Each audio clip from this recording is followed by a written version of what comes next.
ఈ నవరత్నాలు ఈ మేనిఫెస్టోలో మెన్షన్ చేసిన ఏ పథకమైనా ఏ స్కీమ్ అయినా కూడా ప్రతి అర్హుడికి అందాలి. కులం గాని, మతం గాని, ప్రాంతం గాని, రాజకీయాలు గాని, పార్టీలు గాని ఇవేవి కూడా చూడొద్దండి.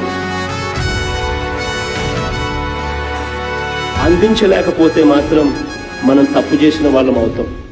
What is sustainable development?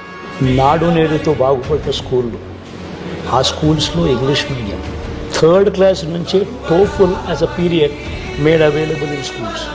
6th క్లాస్కి వచ్చేసరికి every class room is digitised with IFP panel. 8th క్లాస్కి వచ్చేసరికి పిల్లల చేతుల్లో ట్యాబులు. గవర్నమెంట్ స్కూల్లో పిల్లలందరికీ బైలింగ్వల్ టెక్స్ట్ బుక్స్. గతంలో ఎప్పుడు